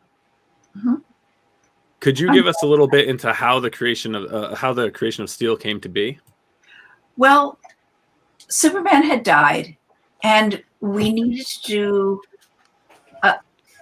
a series of issues in the Superman continuity that involved the world without Superman. And we who worked on Superman, including everybody, pencilers, writers, inkers, letterers, even the colorists, would be part of this meeting. We would all throw out ideas.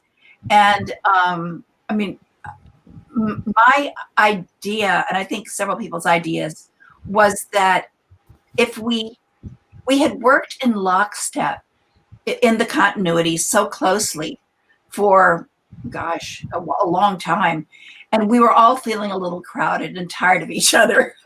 So I thought, well, it would be kind of cool if everybody came up with their own person who would try to take Superman's place in Metropolis. I think Carl Kiesel may also have had a similar idea. And it was, so, when we started, throwing out ideas about who we might want to take Superman's place. And I mean, John Bogdanov, who's my artist on that book, great guy, was a big John Henry Irons fan. So you've got, John Henry fan, John Henry, the steel driving man. So you've got, a character, Man of Steel. It's just obvious to do, John Henry as a character. So we created John Henry Irons, and John did a cool design, and then we made up stories about him and background and stuff. I don't know what that was. That was kind of a terrible explanation. So he was. I loved Steel. I loved the design of the character. When Superman passed, and we've had the other Supermen coming in and taking over. He was the one, I think. To me, it was almost like Batman, right? He didn't really have superpowers. He was more, like it was his suit, it was his pride, it was his heart, it was what he believed in that made him a Superman. And, TJ James, he's actually one of our head moderators. He made a good point here, actually. And he asked you, at least, do you have any knowledge of why DC has let Steel basically fade out as a character? I definitely saw John Henry as a more deserving to be in the Justice League than, say, Cyborg. No idea. Cyborg is a great character, too. Mm-hmm. Maybe they, I don't know. I have no idea why anybody ever decides anything. I'm sure they had a good idea. It's possible that that Cyborg was more a technological character, more, he had technology kind of embedded in him. So maybe that was why. I have no idea. Nobody ever told me why. Yeah. No, the companies don't call us up and ask for our opinions about what happens to our characters after we've done them. And aren't they poorer for it? Yeah, of course, but that's the way it is. But I was just going to ask in the. Oh, sorry. Go ahead, Louise. If I may, and going back to Marvel and my favorite X-Men character, and if Apocalypse. About this guy. Oh, yeah. Archangel. And what's a cool Archangel? Wow. What happened with Angel, debuting in 63? Is that 63? Yeah, the first issue of X-Men. 1963. To creating, Archangel. I fell in love with this character. And please. By the 80s, he still had 60s powers. There were the other characters. Jean, of course, was very powerful, and Scott was very powerful. Iceman, he just didn't have enough power to compete, I thought, in the 80s. So one of the things that Walter and I wanted to do when Walter got on the book was bring the character, I don't know, up to an 80s level. Also, I was tired of him being a happy-go-lucky playboy. I kind of wanted this. I wanted to torture him a little bit and see what he was really like inside. So we did. Yeah, you kind of did.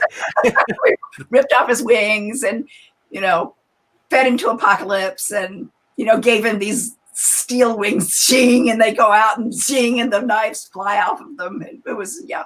We created, I think, a pretty badass character. Oh yeah. 100%. Was that the plan from the get go? As soon as you created Apocalypse, that was the plan. Was to take the wings and. Well, we wanted to create the 4 horsemen of Apocalypse. Right. Mhm. He had to be It was a pestilence. great opportunity to do with Archangel what we did. Yeah, it was amazing. I mean, It part really of is. what was going on was that when characters fight in comics, this is in my humble opinion. You know, a character fights Thor. Thor beats him. A year later, 2 years later, he comes back. Well, we already know Thor can beat him, so he has to be juiced somehow. Now he's got magic gloves or a magic goggles or a magic helmet or a magic boots or whatever he's got. And he fights Thor. And of course, eventually he still gets beaten. Then he comes back again. And then he's been juiced again. Well, Thor never gets juiced, but is always able to beat him. But what it means to me is you have an inflation of powers in the characters where they get more and more powerful over time because the foes they're fighting get more and more powerful. You mostly don't have to state it. Just have to have the fight, have the resolution. Mm-hmm. And one of Wheezy's ideas pretty early on was looking over the X Factor characters, which are the original X-Men. 3 of them really were pretty much the same as they'd always been, or mostly always been. I mean, Cyclops, you can up whatever he's doing just by making his beams more powerful. You don't have to have a story where suddenly he can blow a hole in Mount Everest instead of knocking over a car. Same with Marvel Girl. She can use her mind. She can do whatever she needs to do. It can be very powerful. But the Beast and Iceman and Angel were all kind of like they'd been earlier. You know, the Beast could leap 15 feet in the air and grab a bar and hang on to it. Mm. So if you go back, we changed all Archangel the most radically. We changed we put Beast back into his blue outfit, gave him trouble with his brain, where the fact that not his blue skin, blue appearance, where he began losing his intelligence, which always made him different from the rest of them. And he knew it. So there was a conflict and trouble for him. Iceman, I think Loki zapped him. I've forgotten what we did with him. Yeah, it was in Thor. Loki zapped him. And he became out of control, but then he had to be given the belt that would control his powers. To help him control the powers. If he lost the belt, man, it would be ice everywhere. Shuffle. Mm-hmm. And Archangel was the guy we really raked over the coals. But that's really why those were done. That was the initial inspiration for going after. I could be wrong. I don't think Wheezy had the idea to torture our Angel from the minute she invented Apocalypse with Bush guys. That evolved organically as we went along. No, we knew we wanted to up Angel, but we didn't know where and how. Right. So how was the evolution of doing that from this happy-go-lucky? I mean, he looked cool. He had a cool new costume, but as you said, he was still a 1960s character. And who came? Were you at a restaurant? Were you on the phone? And he said, "Let's rip off his wings and make weapons out of him and just turn him into." That sounds like a very likely scenario, but I don't. I have no idea. I don't know where we were. I did design him. Sitting here thinking on my computer, going like, "Gosh, what am I going to do now?" That's right. So I did a design. I did a model sheet for him, which I almost never do. Usually, I just draw the characters in the comic and invent them as I'm drawing them. But in his case, I actually drew it and made a color sketch. So I'd have the color that piping he's got on him, and drew that up. Drew his head. Designed. He wore a mask initially, and then it got rid of that. So he had this kind of, and whether those are tattoos or, his long johns, I have no idea. I think that's pretty much how he looks. That's how I thought of it. The pestilence mask was incredible, though. Yeah. It was sucks that it was short lived because it literally made him intimidating. Like he wasn't already intimidating with big giant razor wings. He was pretty cool. We like doing him. Yeah. Growing up though, it's funny because this was Archangel for me. This is how I knew him to look. And then when I started getting the back issues, and I bought my first, single issue X-Men. I forget which number was my first one, but I saw him and I was like, "That's Archangel." I'm like, "No, the Angel." I'm like, "No, I like mine better." Yeah. I'll tell you what. He was such a badass. He was scary. Yeah, he was intimidating for you. Here's a secret. Put that Archangel cover back up for a second. Yeah. If I can still talk while it's up. If you take a look at this, guess what? This is that 24? Yes. Yeah. Okay. Go buy, the Fall of the Mutants ran for 3 issues, 24, 25, and 26. If you buy all 3 of them and then put them all together, the way you would read them, 24 on the left, 25 in the middle, 26 on the right, it is a triptych. It is one big picture. Nice. Really? Oh. Yes. We did that. All the Fall of the Mutants, the New Mutants, those 3 covers all make a triptych. And the X-Men, those 3 covers all make a triptych. Mark Silvestri. Brett Blevins did the New Mutants covers. And Yeah, he did. Marvel was going to put out a poster with all 3 of these covers strung together in like a 3-layer or a triple row of the 3 different covers. And they said, after we did them, and they came out, they said, yeah, we're not going to do that. And 8 months later, 9 months later, it was cover enhancements out the wazoo. Remember those days? Sure. Cover enhancements every 20 seconds. But we were a little too far ahead of the curve on that one. So, but if you go buy those issues, like you'll see Iceman's elbow is over on the next cover over. I designed mine so if you put them about 1/8 of an inch apart, everything should line up. And if you look at it, they were not colored that way, so the color doesn't clue you in. But if you look at it, Ship, Apocalypse's giant craft, goes across all 3 covers in the background. Nice. Oh, cool. That's awesome. So, and if you look on the web, it's not very big. I don't think there's not a large scan of it. But at some point, when this Chris Sotomayor, who's a really good colorist, went back, maybe from Marvel, and did a unified version of all 3 covers with consistent coloring all the way through them. I think I just found it. Let's see if You I know, can pull this. While he's pulling that up, in your earlier statement, you were saying that they never contacted you to talk to you about the characters you created. So did you not have anything to do or say when they put Beta Ray Bill in the Planet Hulk cartoon? No, why would they call me? I thought y'all were part of the That's creative not the team. way it works. That's not the way it used to work in comics. Maybe if you're high enough up the food chain now, it does. Maybe when they talk to some of the guys I know who are pretty far up. Maybe when Brian Bendis, they use his characters. Maybe they call Brian. But no, that's just not, even at Marvel, they do the Thor Corps and put Beta Ray Bill in it. I have nothing to do with that. It's the same way. In that sense, comics was very much like it was when Jack was doing it, or Steve Ditko, or Don Heck, or any of those guys. You play in your corner of the sandbox, you make your sandcastles, and then when you finish that, there it is. There's the United Right. cover. Wow, there you go. There's Yeah, the whole definitely cover. did not know that. So I don't know about that pop up in the corner, but that's us. That's important. Yeah, it's Yeah, that's produced by important. Pop. Yeah. Yeah. Took me a long time to I've make got it. that. I had What What the to hell is draw that it. pop up there? I have a question sort of going the other direction, Walter, and that's the rare instance where your characters do get left alone by subsequent creators, and largely you've experienced that with Manhunter. Yes, I have. How unique is that? Is that pretty much the only example? It's pretty unique. Kurt Busiek did a Manhunter clone Yes. in Power Company, I think. But he did get a hold of me. Well, what I'm was it sorry. called? So it was in the Power Company, and it was one of the Paul Kirk clones. Yes. I thought it was a brilliant riff on it, and didn't violate anything you and Archie created. But I think that's the only time that anybody's used it that I can remember. that may be, and he called me up before he did it. Mhm. And now DC wouldn't have called me up about it, but Kurt called me up and asked if that was going to be okay. And to be honest, these characters are all work for hire. I don't really feel it's my lookout to tell people what to do and what not to do with them. But it was very kind of Kurt to call me up and ask. As for the rest of it, first of all, it had a pretty good ending in the original series. Oh my gosh! But yes, it also, did. it's a pretty minor series. 50 years after we did it, 40 years after we did it, I keep waiting for the time when somebody will bring him back, because that's kind of how comics work.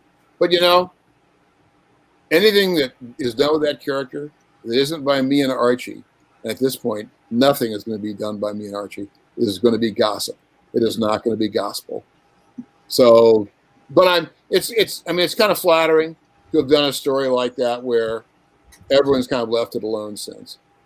So They really have. And I was trying to think of another example of that out of your work where the character's been left alone, and I really couldn't come up with any. not many characters in anybody's work have been left alone permanently. Yeah.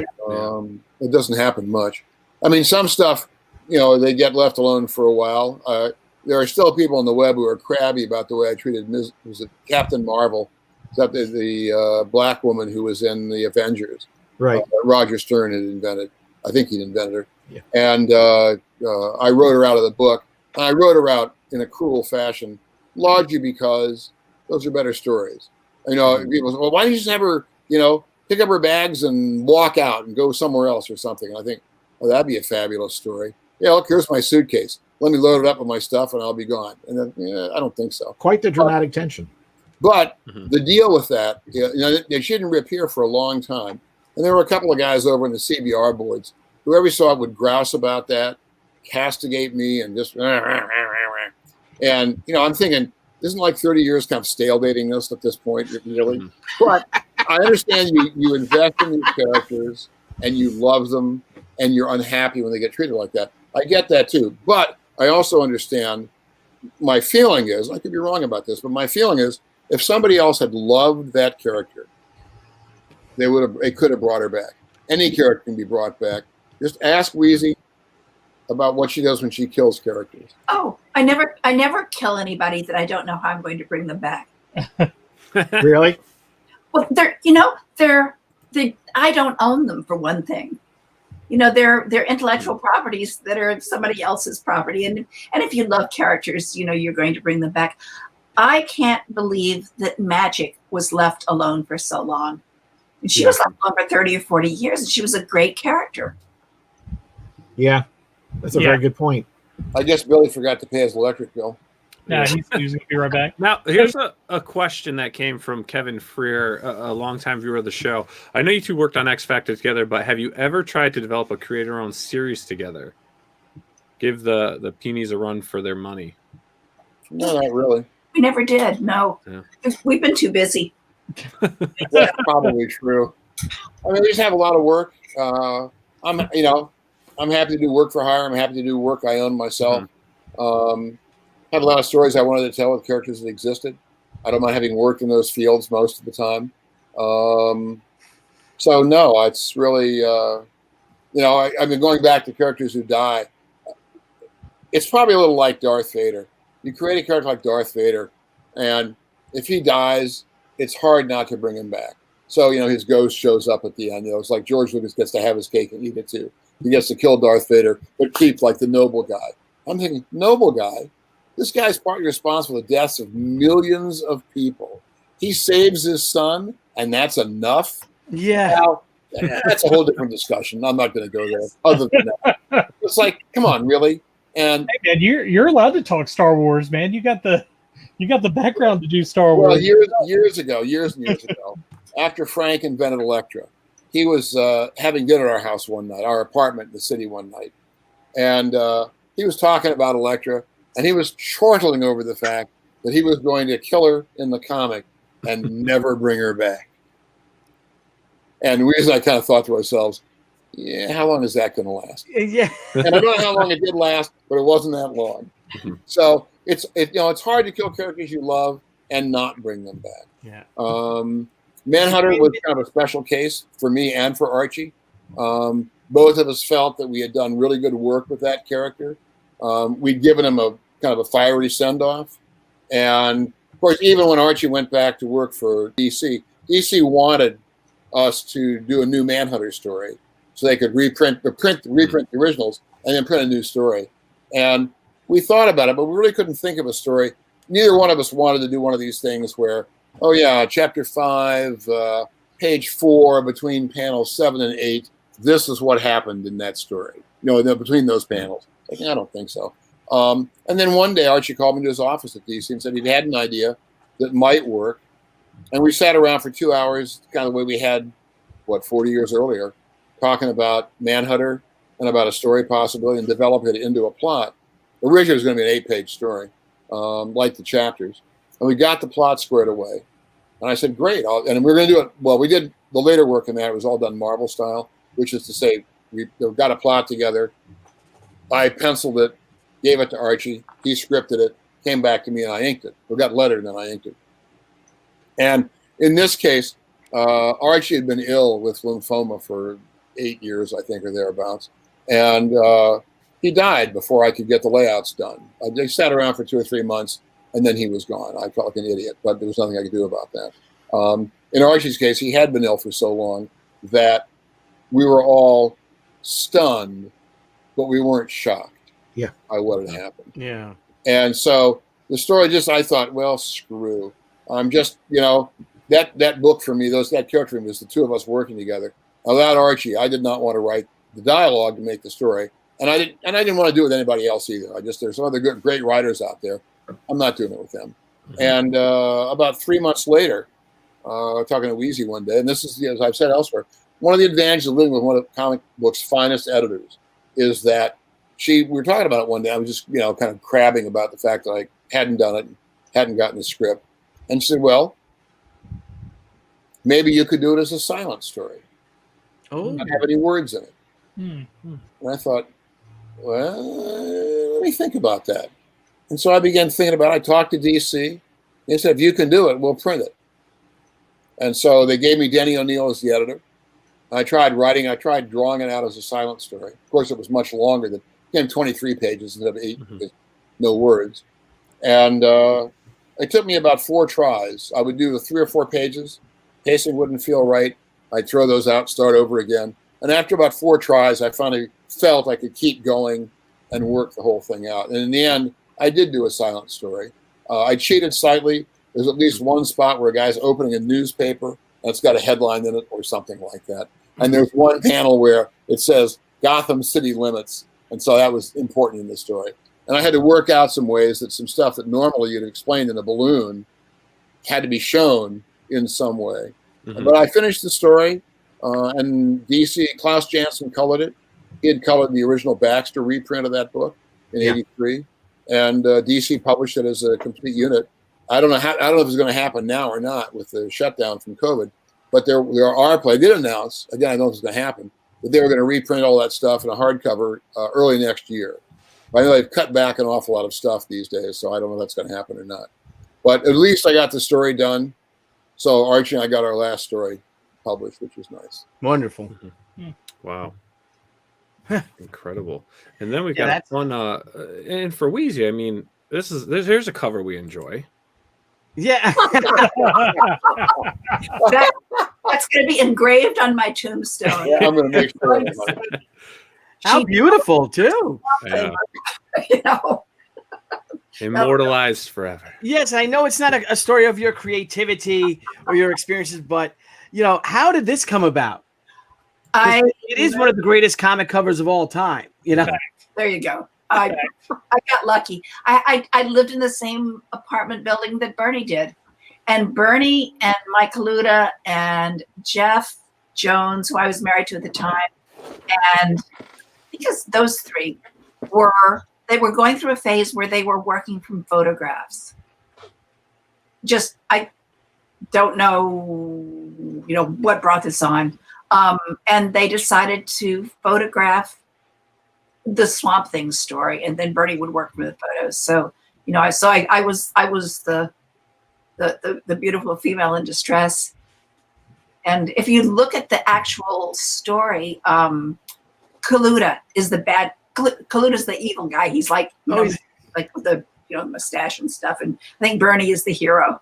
I think Jeff. That's great. Cheers. Nice. So that's great. Good. It was just right place at the right time. That's my life. Love. What a life too. I mean, and we're all so fortunate for you guys, and what an inspiration you have been and an influence on all of us too. Mm-hmm. Now we had a question from Critical Blast. It says, I'd like Louise to talk about all the questions to today's female creators of being a woman in a man's industry after she's been a veteran of the industry. I don't think it was that. It was, in most cases, not any different than being one of the guys who was a creator. Mm-hmm. I know that there are women who have horror stories. I don't have any.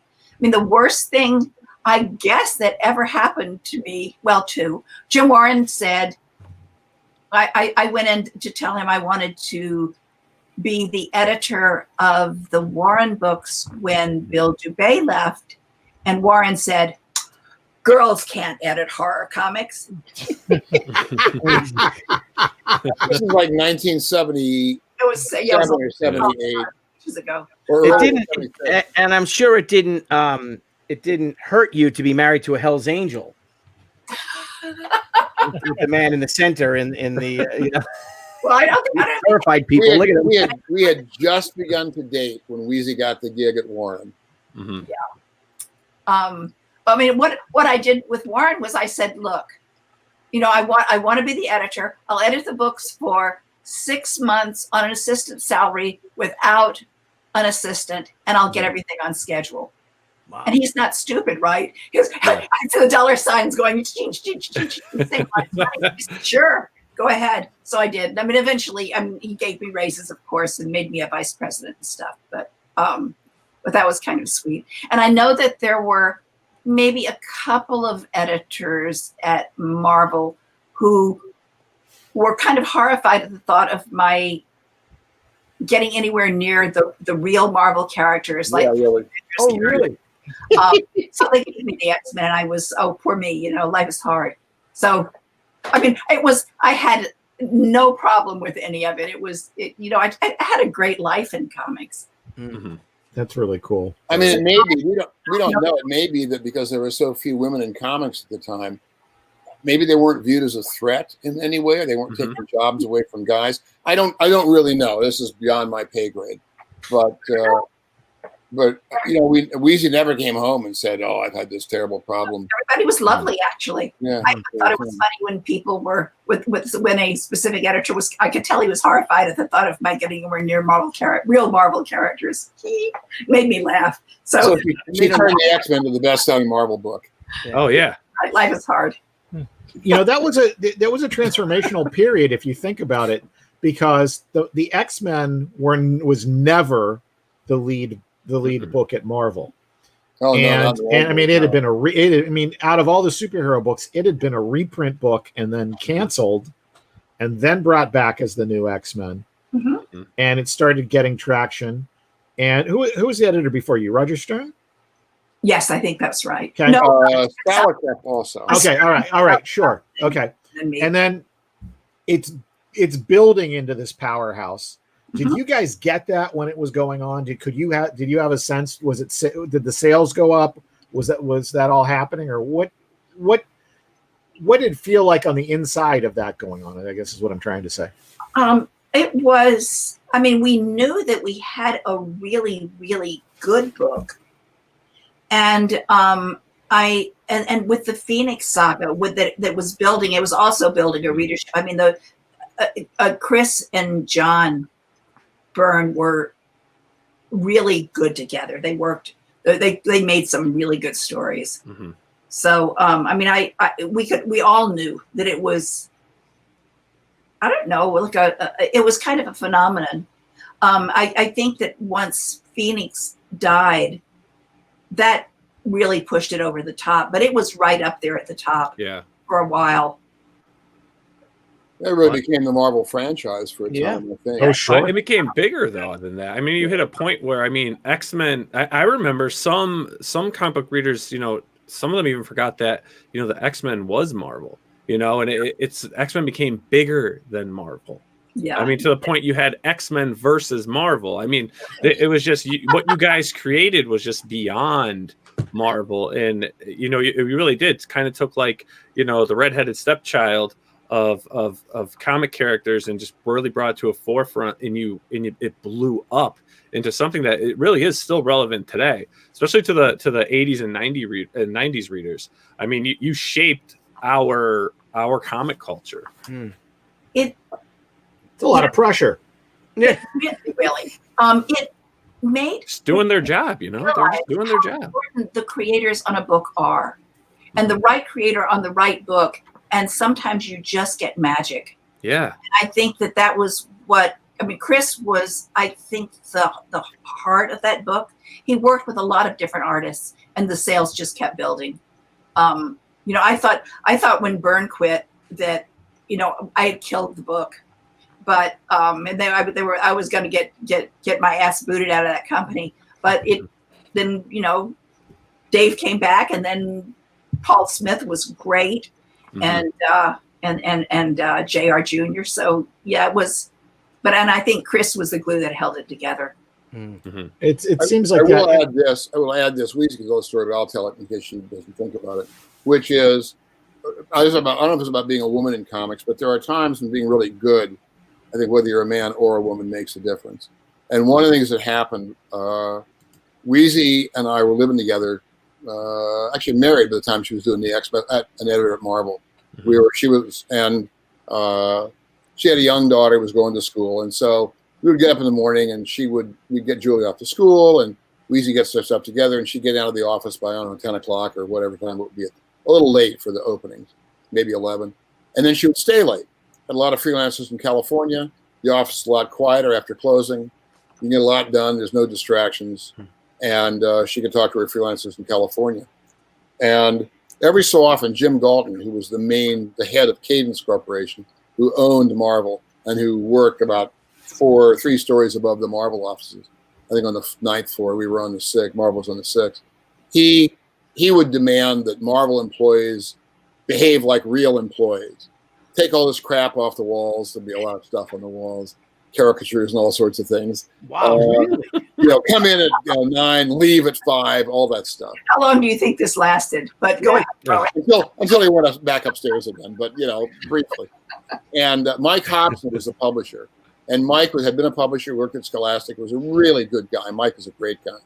And so at some point, Weezy came to the notice of the powers that be because she was coming in late and she was leaving late and she wasn't playing the game of being on time in, on time out. And I don't remember, did Mike call you into his office? I don't remember how that worked now. I remember what he said. I ran into, somebody one of the controller guy or somebody in the elevator. And he said, yeah, we noticed that your hours aren't exactly normal like everybody else's. But he said, so we did a count of, I guess, how many pages a month you edited and what the sales were and all of that. And he said, you do more pages a month than everybody else, and your books sell better than everybody else. I had the X-Men, so duh. So just keep doing whatever you've been doing. Oh, that's good. That's really cool. Hey, there's Nile. There's a really good question from Dave Oldrich. Yeah, I was gonna just bring that up. Yeah. Dave Oldrich, cut that guy off. Hey, Dave. Hi, Dave. Hi, Dave. So Dave says, how important was the consistent introduction of new characters to the early success of New X-Men? Well, I'm not sure what that question means. It helped that they were consistent. Dave, tell me what you're talking about here. Yeah, Dave. For goodness sakes. Well, interesting. I mean, He did say this. Mike Hobson on was a an regular unsmith basis. Yeah, Mike Hobson wasn't. Were new characters introduced on a regular basis back in those days?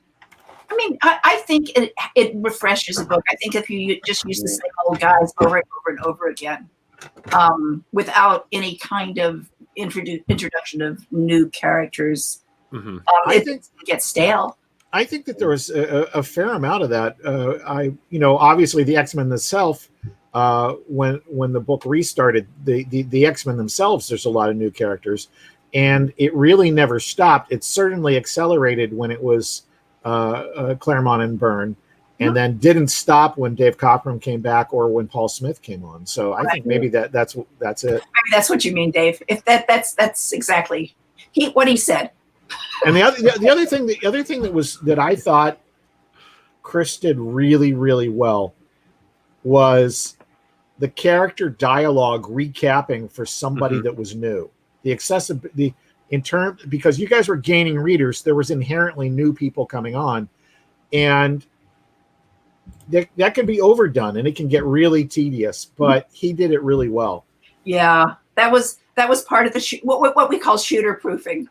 I mean, Shooter was very insistent that we treat every comic as if so that when a new reader came on, they would be able to kind of, jump in the jump rope and understand what was going on, that we would know it. And Sure.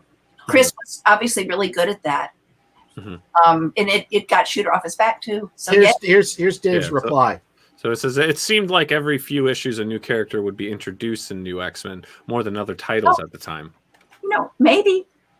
Well, To me, it would make sense because if you think of like the world of X-Men, I mean, that's the thing. There's mutants, and it's just they're constantly appearing, right? I mean, partly Chris. And Chris was always worried that he was going to run out of ideas. Mm-hmm. So he would always drop new ideas in that he hoped if he couldn't get any kind of idea going or the plot from what he had going, he could go back and dig out some of these other things he dropped in and make a story out of them. Yeah. And it used to drive some fans, it drove nuts. When I was in a bookstore in Maryland when I was visiting my parents a million years ago. They carried comics, and the guy knew who I was. He was grousing to me about the X-Men. Why can't Claremont finish some of those damn plots? Why do they keep on going? If I were the editor, I would make those plots. I would make them change that, finish those stuff, and go on to the next one. And I said, okay, so what's your best-selling comic? Oh, it's the X-Men. Yeah. And I wanted to say, listen, jerk, why do you want to screw with a goose that lays the golden eggs? Yeah, I didn't say that. I just said, oh, okay. But I have to say. Also, Chris was really good at dropping these little tidbits along the way and then going back and picking them up. Yep. Yep. So, it looked like he had planned them extensively the whole time. And for all I know, he really did somewhere in the back of his head. So that's pretty great. Hey, guys, I've got to sign off here in a couple seconds, but I wanted to jump in and just say really quickly, could we talk real briefly about the Thor cover for the Overstreet? As much as I can talk about it, I don't know. Yeah, well, I just want to say the best part about this for me was at the time you were DC exclusive, so you could do this cover for me, but you couldn't do it for Marvel. That was one of my real joys. Oh. And the other thing was it got turned into the packaging. The art got turned into the packaging for the Captain Action Thor costume. Oh, Ed Cattertoll, I think he actually gave me a couple of the those toys. I didn't get any money out of it, I don't think. But that was well, if it matters to you, I didn't either. But it was one of the coolest things for me in a career, and I've been blessed to work. I mean, if you look at the Overstreet, I get to work with the cream of the crop as cover artists, and it's one of the things that is one of the great joys of my life is that the guy who was so nice to me when I was turning 18, I got to hire to do a cover, and I got to talk to him on the phone for like 4 hours while he was inking. and if you can't be a geek and be in comics, come on, what's the point? Exactly. It's true. It's a geek world. It's an immersive hobby. And then the one you put up, Nile. This is the Overstreet cover. Almost never reflects my taste. I'm about what's going to sell. But the Hall of Fame cover, I get to go in and put my stamp on and say, "Hey, this is what I like." First one was Russ Heath, and we've had Howard Chaykin on there for American Flag, and we had Star Slammers, and I just can't imagine anything much cooler than that piece, Walter. It was kind of fun to go back and I hadn't done those guys in 25, 30 years, whatever it was. So it was kind of fun to go back and. I mean, I had to go look them up to get all the costumes right. By the way, Louise, to what you said earlier, you did have a coloring credit in Star Slammers. Oh yeah. In Slammers. I colored. Right. She also helped color Alien. I don't know if there was cover credit in Alien or not. I had 3 women. I colored the first 8 pages of Alien, and then it became clear I couldn't color it and get all the artwork done. So I hired 3 women, Wheezy and 2 friends of mine who were painters, really, artists. Who did the rest of the color, and they colored pretty much all the rest of the book. I colored a batch of stuff in the front of the book, and then more people came on. Yep. And then you had Len O'Grady recolor the stuff for the collected edition, right? Yeah, it was really too. There was a graphic novel. That one I colored and Wheezy colored that one. Right. So I asked Len just to kind of duplicate our colors. And yes, and that's what it looks like. Yeah, what that is, and then the 5-issue miniseries, I went through from 3 different companies, coloring companies, getting that done. So it wasn't a lot of consistency. So Len went through that and did all 5 issues and made it quite lovely. And that one also has your college project in there too. Yeah, which is black and white, and so we just left it that way. Yeah, and I've seen people growl and say, "Well, how come this college thing is at the end instead of in the beginning?" But that would be the chronology of how they were done. They're in the book in the chronology of the Star Slammers timeline. Yep. My only complaint about the whole book, which is just I look at it all the time because I'm a big geek, is the Dark Horse Presents chapter of Star Slammers. I think you left that black and white too, didn't you? Yes, it was black and white in the original. Yeah, yeah. I wanted that in color. Darn it. Oh, sorry. So, well, boo-hoo. That was partly a setup for if I do another Star Slammer story. That's going to go back to some of the stuff I was doing in that little short story. Oh boy, I'd love that. In my spare have time. you ever had any? Yeah, your copious free time. Have you ever had anybody option it for a film? Nope. That just blows my mind. Science fiction. I think there's probably too many science fiction things like that out there. So just blows my mind. Has been. Well, I've got to sign off because I've got pages to write tonight yet. So I thank you guys for having me on with Walter and Louise, and thank you, Louise and Walter, for playing along. Thanks for being here. All right. Pleasure. See you, Talk JC. to you, JC. And yeah, so we have you guys. We've had you on for. Yeah, we'll be wrapping up soon, anyways. We only have a couple 2 hours. minutes left. One thing I did want to touch on, if you don't mind, is Beta Ray Bill and how his character came to be and the design of his character. Yeah. I gave a talk. I talked about that last night as well. Here's the short version. For those of you guys who are on Facebook, I have a page called the official Walter Simonson page, which that's as much of a website as I'm ever going to have. And one of the things that you can do, there are notes. They're called notes, I think. And you can go there and you can write little essays about stuff. And I've written a handful here and there on just a variety of weird subjects, stuff I'm interested in. And I do get asked about Bill. I'll give you a short version of that in just a second. But there is a description in there of really how Bill came to be, of how the design, the name, the deal with that simply was when I took over Thor, I wanted to do a story nobody else had done yet. There were 20 years worth of Thor stories. And my thought was somebody else picks up the hammer because nobody had. But nobody in the Marvel Universe would pick him up at that point. And so my feeling is, and remains, nobody in the Marvel Universe can really pick it up. All the stories that came after mine, I knew I was opening the bottle with the genie inside. But all the stories that came after mine with where other heroes picked it up, those are all lies. None of those really. That's All lies. as far as I'm concerned, that's all fan fiction. So I designed a character in Bill from the ground up to be able to pick up the hammer. I made him a monster because back then, we talked about reprints earlier. There weren't many reprints. That meant the book would come out and it would be gone. It would come out, next would be gone. And so you want to do meaning as quickly as possible by making him into a monster, to look like a monster. Nobody wrote and said, oh, this is obviously a noble guy who can pick up the hammer. If I'd made that guy look like Brad Pitt, nobody would have said, oh, I'm shocked. They would have gone, oh, well, of course, Brad Pitt. Yeah. So by making him a monster, everybody went, oh my God, Simonson's totally screwed up this book. I got to come back next month and see what happened. Yeah. So that's why that was done. That's really why he has a Thor costume on. It's not that the hammer really is a tailor or it creates bespoke tailoring for people. What it is it's a shortcut to meaning in that when he strikes the hammer and gets that kind of modified Thor suit and technological stuff from his science fiction background, it means that when it happens, I don't have to have anybody say, oh, look, he's got the hammer and now he has Thor's powers. It's clear visually he has Thor. He's become an equivalent of Thor. So stuff like that is what went into that. The other thing I'll say just quick about the name is that I thought of Bill as the everyman of his race. He's not really. He's a superhero from his race or a heroic guy. But I figured he would be an ordinary guy. In English, America, the most common name is Johnson. I was not going to use that in the comic book. But I thought about Jones. My original idea was like Beta Ray Jones. But at the time, they had a Rick Jones They were doing the Indiana Jones comic. That Louise Jones is an editor.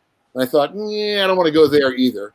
So, and I did beta ray because gamma rays were already taken. Alpha rays start with a soft sound. The A is a soft sound, so it doesn't have a hard edge to it. Beta ray has a harder edge to it. Yeah.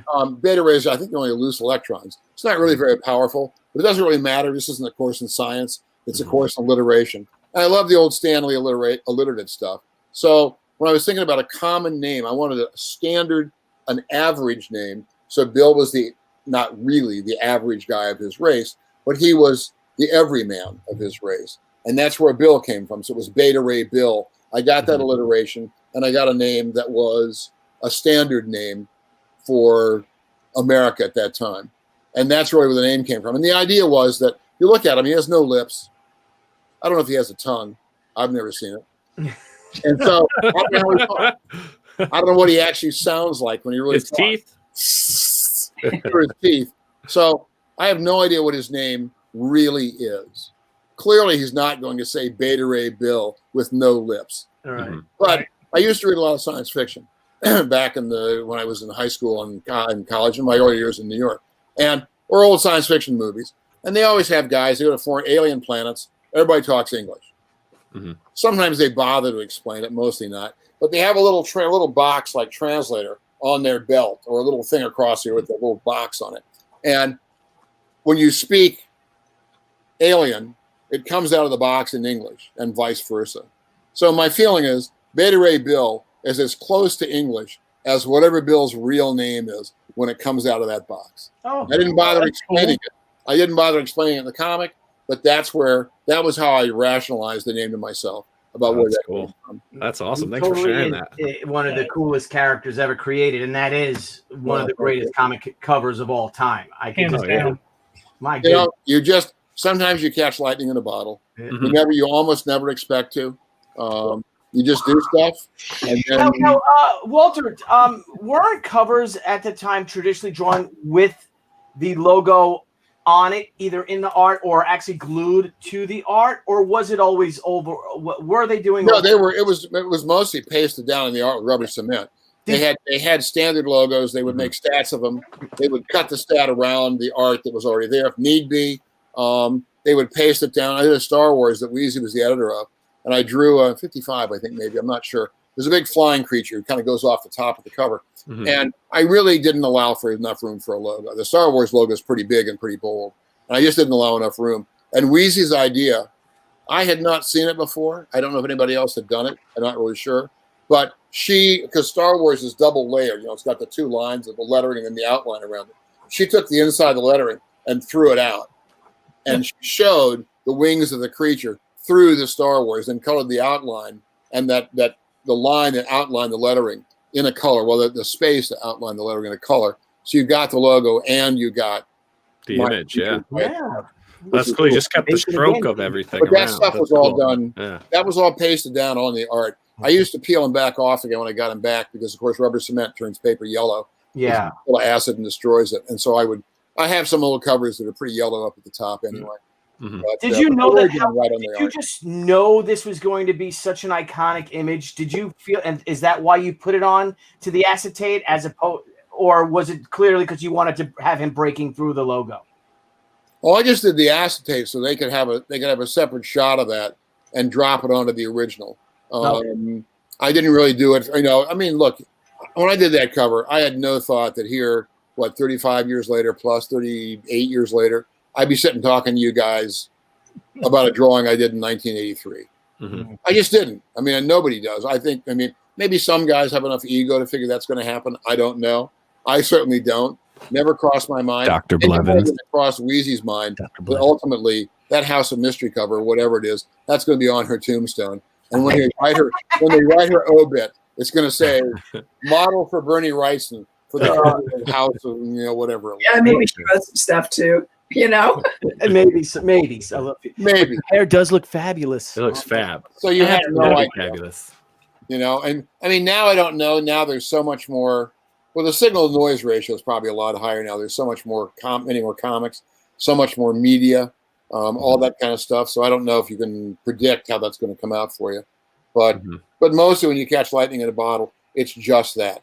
You have to be holding a bottle when the lightning hits it, and after that, stuff just happens. Dude, Now, awesome. Before we sign off, if you don't mind me asking, I mean, do you guys have any projects you're currently working on now that you can share about? Well, yeah, sure, Ragnarok. Yeah. I'm doing amazing. very slowly. I don't think I have any Ragnarok handy. Oh, I'll show you something though in a second. I'm doing a comic called Ragnarok, creator-owned book. It's my own take on the Norse myths. The short version of it is that Ragnarok, the end of the fight between the gods and their enemies, has already occurred. Because of the way it works in my story, the bad guys won. The only god left is Thor. He's been imprisoned for hundreds of years. He finally gets out. I don't know if you can actually see it. I'm actually wearing a Ragnarok shirt. That's my character. Nice. That's awesome. For what there is of it. He has no lower jaw. And he gets back after several hundred years to discover that his families and the other gods are all dead. The bad guys rule the 9 worlds, and he's not happy about that.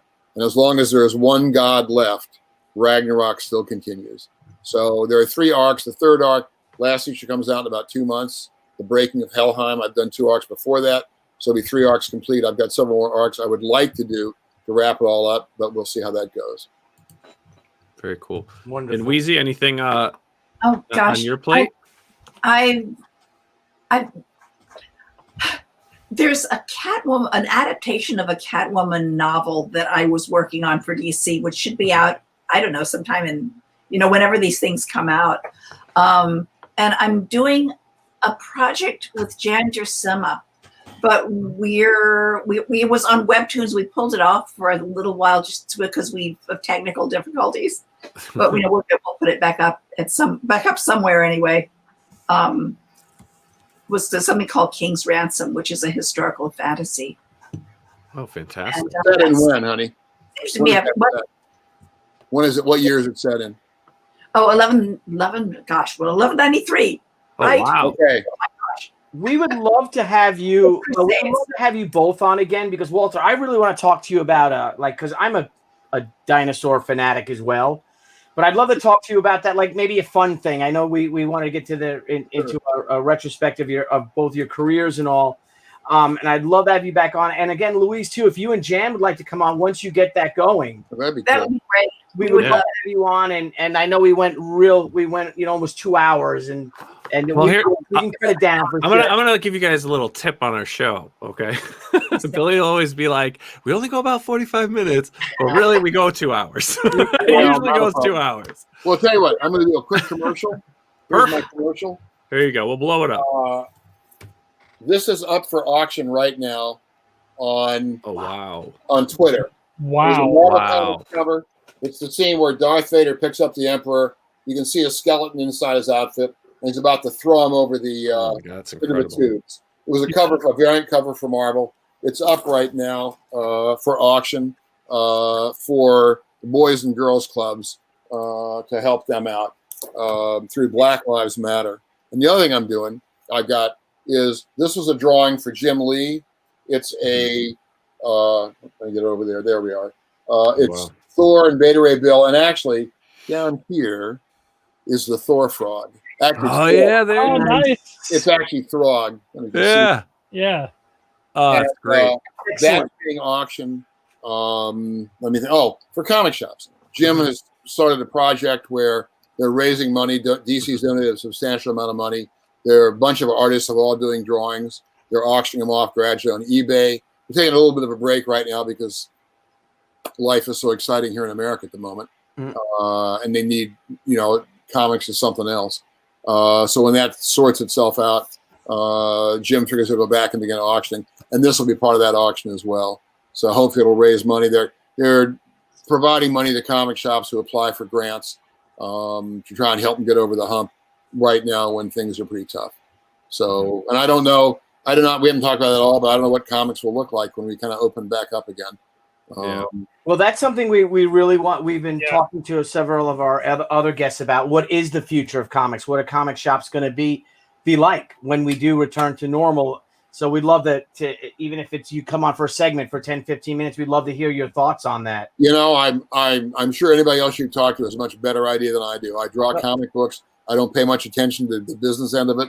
That's why I just do comics. But I am concerned about where we're going, and that's one reason I thought it'd be helpful to help Jim out, at least try and preserve some of the shops that are operating on shoestring budgets when we kind of really open back up again. Here. I think it'll still be a while. Incredible. Yeah. Gentlemen, thank you very much. Thank you very much. You Wheezy, guys are thanks for awesome. coming on. Again, once you get your other projects going, if you want to come back on, you're more than welcome anytime. All right. And here's Heroinberg posted the link. Thank you very much. Oh, look at that. There it is. Yeah. You were on it. Well done. Luciano's fantastic. You guys are so great. I want to thank you. And just real quick, I have, as Dave Olbrich had said, that there are stories littered throughout the comics industry of people who were fans like JC, where you signed his book for him, and then now are comic pros. And I want to throw this little blast from the past of I think it was my 4th comic book convention. And there we are. Wow. MegaCon 1995. I think it was January, February. That's when Frazetta was there. Yeah, it was one of the early ones. Yep. And I just went that's when I was still tucking my shirt into my pants, which I don't do anymore. And I would wear the she shirt so people would know who I was. I can dig it. Good for you. So I just thank you for that. Thanks, You boy. guys That have was been fun. wonderful friends, amazing ambassadors for the industry. Thank you every year at the Garden State Comic Fest. You guys have raised thousands of dollars for our veterans, and I want to, thank you for that. For that last year, especially one show you did over $1,000, and I'm lucky if I could raise $100. And you would come over with the bucket and all the money, and I'm like, give that to her, give it to Debbie, don't even give it to me. But thank you guys. It's really our privilege to do it. Incredible. Yes, it is. And all the work you do for the Hero Initiative, and now with the work that you're doing for the comic shops, it's just great. I mean, you truly are incredible ambassadors for the industry. Yeah. Well, Yeah, that's. I think we have a journey ahead of us right now, but I think it's going to get back. I think we'll get back to a good spot. that'd be good. That would Yeah. be good. People don't know this about me, especially I don't even think Billy and Nile know this about me. But in my area, I am a huge proponent for the Boys and Girls, a huge supporter of the Boys and Girls Club. Oh. I was a Boys and Girls Club kid growing up. My dad, who's here, Wow. he did a lot of stuff at the Boys and Girls Club. It definitely made me the person that I am today, and basically the character that I have today. Besides, of course, being raised by an incredible set of parents, but man, like just knowing that you do this work for the Boys and Girls Club, I mean, personally hits me too, because I mean, I've done a lot for the Boys and Girls Club here, and man, I just think that's great. Like, I was already a fan anyway, but to know that you're hitting on the same level, man, and it gets me. Well, my pleasure. It is a pleasure. Well, thank you so much for joining us tonight. All right, guys. Thanks for having us. Have a wonderful night, and You guys too. Stay healthy, stay safe. you do the same. Thank Thank you, you, guys. everyone. And everyone, All right, thanks take so care. much. We're wrapping up the week of Pop XP, so keep an eye out for the Pop XP guide for next week. We'll see everyone Tuesday. All I right. was not worthy. No, None of us Sure are. you were. None of You us. were fine. None of us are. All right, over.